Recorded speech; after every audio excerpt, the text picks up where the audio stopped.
Hello, welcome to the alignment series. My name is Arianna and today we are focusing on downward facing dog.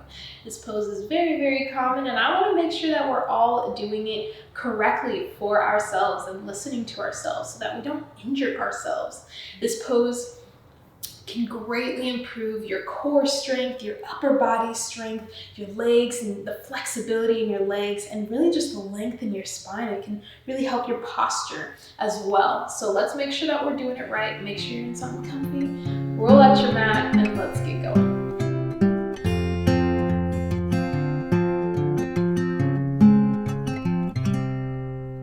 So to start, we'll just come in a tabletop position. And from here, we can actually get our alignment in the arms. So for our hands, just take a look at your hands, if you're doing this with me, which I hope. And just see where you're putting the weight here. Just notice. Notice how it feels, especially if your wrists aren't warmed up. This pose can be a little challenging and demanding on your wrists. But I'm going to show you how we can use the rest of the body to kind of relieve that pressure as well. So for now, spread the fingers wide. Make sure you can see the color of the ground or the mat between your fingers here. And we want to really press into the knuckles here.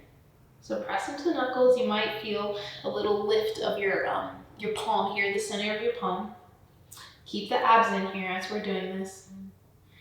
And we want to press our way a little bit more into the thumbs and the index finger here. So maybe even rock your weight kind of forward a little bit. And make sure if you are hyperextended that you're not hyperextending here. That can really injure you so many ways. So you might need to do a little bit of a bend. And with the biceps should be kind of spinning outward. Not dramatically, like you can see right here, but just a little bit. So just feel into that for a second. In down dog, we are really using the strength of our arms as if we were going to go into like a handstand. So kind of think of it that way. All right, let's take a break. Shake out the wrists here, roll them out. And the rest I'm just gonna kind of cue. So let's come back into our tabletop when you're ready. Come into your tabletop. Find your alignment. Let's curl the back toes under, pull the belly in. Keep the knees right now and the feet just hip width apart to start. And we'll slightly bring the hands forward just a little bit. We'll need to adjust our stance based on our bodies. So just begin to lift the knees and press the hips up to the sky. Bring the ears in line with the biceps here. If they're not perfectly in line, that is a-okay to start. But I just want you to keep the knees bent, deeply bent here. Okay, check into the hands. Make sure you have that alignment. Breathe. Relax the shoulders. Pull the belly in. And with the hips here and the tailbone, they want to be reaching toward where the back ceiling meets the wall here. So into that corner. That's where we want to go with it. So bending the knees can kind of help us really elongate our spine here. We want to create a nice long line. So find that nice long line within yourself. If you have really tight shoulders, you may need to bring the hands out a little bit. If you have tight hamstrings, you might need to bring the feet out a little bit, and that is a-okay. So find what feels good here. Really activate the legs. The quads are lifting here, the belly's in. You want to imagine that we're just zippering up the ribs here, zippering them up together so that we're not really pushing our heart and going too far, pushing our heart into our thighs here. No, we just want to create a nice long line. And our chest coming closer to our thighs is just a perk. It's just kind of what happens. When you're ready, you can begin to straighten the legs, pressing the heels back, really finding length and pulling yourself up through the arches of your feet.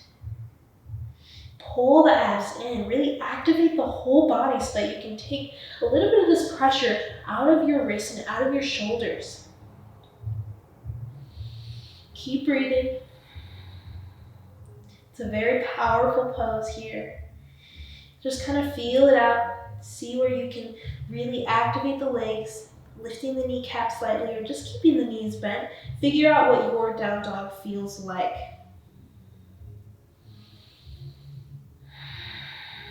Take one more breath.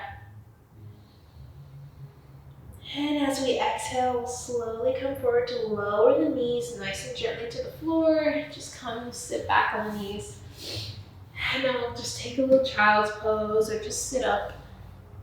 Relax the wrists here. That was a lot on the wrists. Just take a second.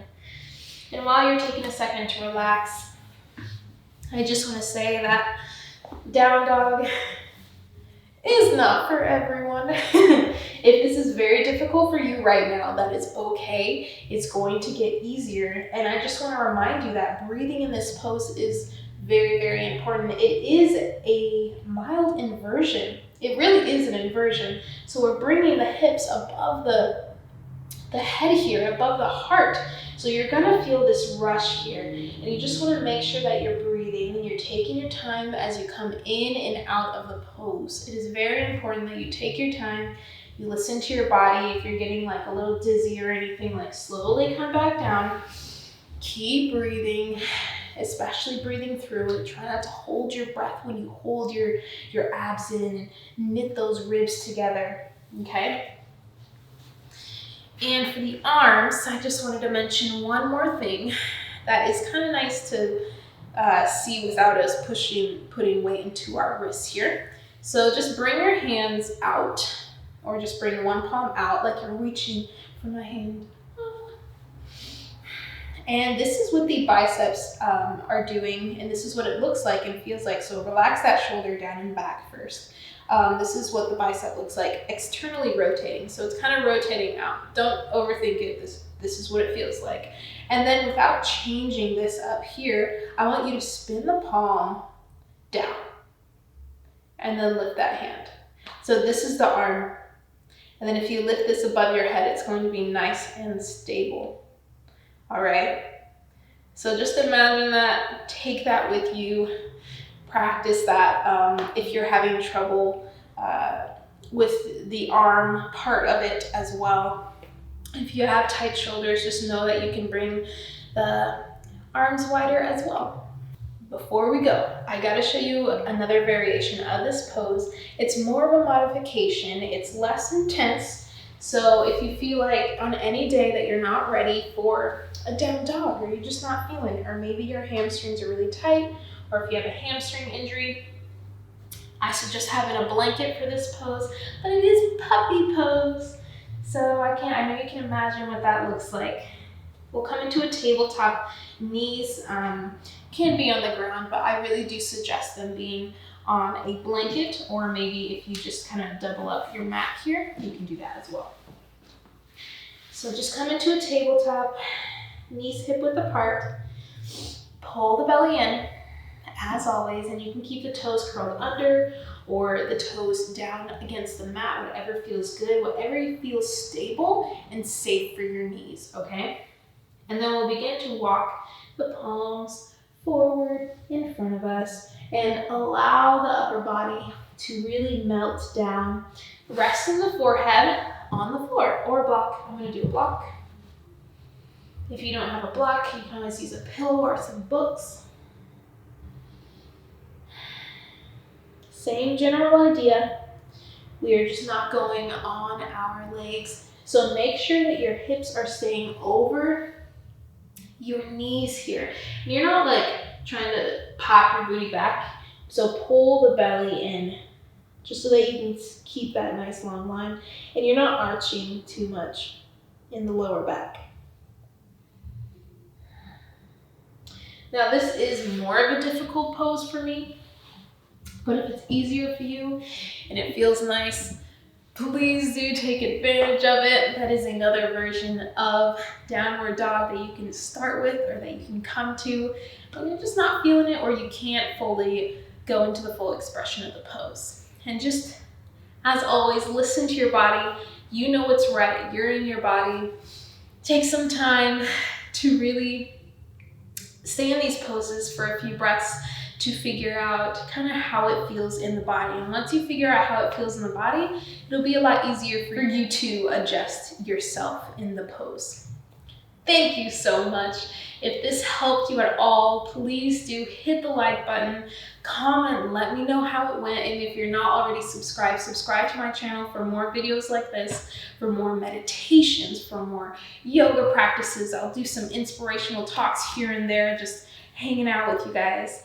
I appreciate you all so much. So much love and light to you. I'll see you in the next video. We'll talk soon. Namaste.